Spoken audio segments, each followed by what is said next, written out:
კიდევ მე როცა შევეხე პირველი იმპულსები ხევანდელი იმპულსებიდან ძალიან დიდად განსხვავდება, იმიტომ რომ მაშინ იმდენად არ ვიცოდი რამდენად თურმე პროფესიაში არ ვიცოდი, მაგრამ რამდენად სირთულეები წინ თუ შემხდებოდა და დიდი პასუხისმგებლობები და მეტი სულიერი სიღვე და მეტი მსხვერპლის აღებებით და შეიძლება ის მე ვიხდი რომ აქ უკან დახევა აღარ შეიძლება ეს უკვე არ არის ის თამაში როცა მე მეგონა ბავშვობაში ვაცნობდი თეატრში ან სტუდენტობის დროს თამაში ან ახალგაზრდა თეატრში და ბოჰემურად რაღაც როლები შეედის მიდი და მეგონა რომ ეს იყო ხაც სრულყოფილი ეს არაფერი არ იყო ხვაში წვეთი მაგრამ ამ ინტერესით ცხოვრობ დღემდე შენი მეფანკულენია და შენ ამას როგორ დაამტკიცე მე შუბა დავამტკიცე ამალი შენი და შენი კარგი სპექტაკლი უგემესია თამაში აუცილებლად შეამჩნევს ამას მაყურებელი და იქცნობს ეს მხოლოდ დაუმალავი რამეა ამიტომ ძალიან დიდი მნიშვნელობა აქვს გუნდურობას და იმ ფინალის ანუ ბოლომდე შენი სათქმელის თქმას ამაში ძალიან გეხმარება პარტნიორები ამაში ძალიან გეხმარება მისია შენი რომელსაც უკვე გაიგებ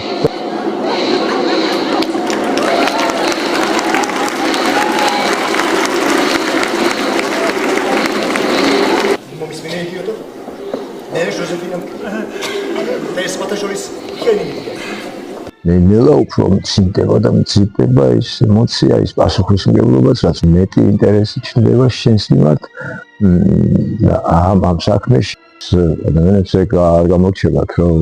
ზე დონეზე დაგინახონ, შეგიფასონ შენი თუნდაც ჩუმად ნაკეთები როლები.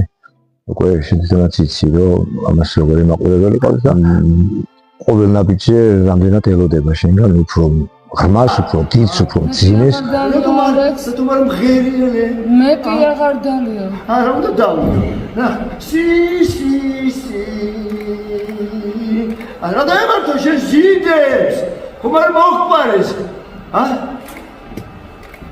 იოგა გარაფერი არ მემიღია ელენ არაფერი არ მემიღია მე დავი ხიფათი გავიარებ მე სიკუდელ შეთამაშებოდი ეხ მე ახლა მაქვს ყველაფერი ისეთი სათქმელები შეიძლება მეც მქონდეს რაც ჩემ პერსონაჟებს ქონია და შეიძლება მაშინ ის სათქმელი არ იყო ჩემი სათქმელი მაგრამ ახლა ზუსტად ემთხვევა ჩემი სათქმელი ბევრი პერსონაჟი იმდენი ამის თქმა შეგიძლია შენი პირადი აზრით თუ კარგად ემთხვევა შენი პერსონაჟის აზრს ამაზე საშუალება საიდან გექნება თუ არა თეატრი გაძლევს ამის საშუალებას. რა თქმა უნდა, ბევრი ყოფილა ისეთი შემთხვევები და ხშირად მახსენდება ხოლმე და ჩემ მკვეთრებს სულ მოძრაობს ის ფრაზები ჩემი გმირებიდან ნათქვამი, რომლებიც ჩემთვის და ჩემ ცხოვრებასთან ყველაზე ახლოს იყო და ყველაზე ღრმად დამამახსოვრდა. არის ასეთი ძალიან ბევრი ფრაზები. ჩვენ ხო იმ პატარ-პატარა შეკრებილი ფრაზებით ცხოვრობ და ისაა ჩვენი პრინციპები.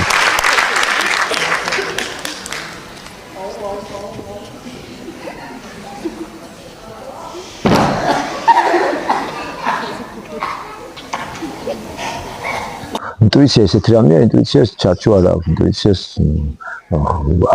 არ აქვს საზღვარი. და ეს არის ბუნებრივი მომენტი, ეს არის ის რაც ყოველთვის ყველა ადამიანშია. მაგრამ განსაკუთრებით შემოქმედ ადამიანებს ეს ძალიან შვიდს და მე ვერ ვიტყოდი რომ ინტუიცია ჩემ ცხოვრებაში ინტუიცია ძალიან ბევრი როლი ეთამაშა. აბა რა ვქნათ? ქვეყანა უნდა გაერთიანდეს. მაგრამ არა მაქვს შეშლილი კახელის გვირგვინქვეში. კახეთს აქეთ შემოუერთებ ქართლს. წელიწადიც არ გავა. ორივე სამეფოს გვირგვინს დაგადგამ. კინოში ცოტა რთული იყო თავიდან ჩემთვის დაწყება, მაგრამ მაინც თეატრმა შემეწყვა. რა თქმა უნდა, ის ცოტა შედარებით სხვანაირი კანონებია, მაგრამ აღმოჩნდა, რომ არ ვიყავი ჯიუტი ეთყობა და კინოშიც რამოდენიმე ესეთი საშუალო ვიქრებ არ ვიცი როგორ თქვა, ბევრი პრიზები აიღო ფილმებმა, რაღაც წარმატებას ხვდა მათ ჩემ კინოში შექმნილ პერსონაჟს და მე დავიჯერე იმ ადამიანებს და ძალიან გამიხარდა, რომ მე არ მეგონა თუ კინოში თეატრში და კინოში და სახე რაღაცნაირად ვახერხები თეატრში უკვე დიდი ხანია ამის გამოცდილება მქონდა მაგრამ კინოში არა და რაღაცები თითქოს რაღაცები ავამუხა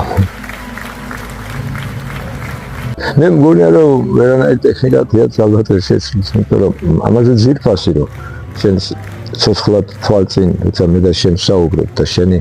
შეგრძნებების ხმაურიც კი მესმის შენი სუნთქვაც კი ამ ჭეშმარიტ ურთიერთობას ვერანაირ ტექნიკა ვერ შეცვლის მე მგონია რომ აბსურდია ამაზე ვილაპარაკო შეიძლება დამაჯერო რაღაცა ესე გამიკეთო ის ყველაფერი რობოტით გამოსხივებით მაგრამ ის რასაც ადამიანი ასხივებს ვერასდროს ვერ გამოასხივებს მას ტექნიკა და ის იმპულსი არ გადმოეცემა ისე როგორც ადამიანისგან ასე რომ თეატრი ყველაზე ცოცხალი ხელოვნება პლანეტაზე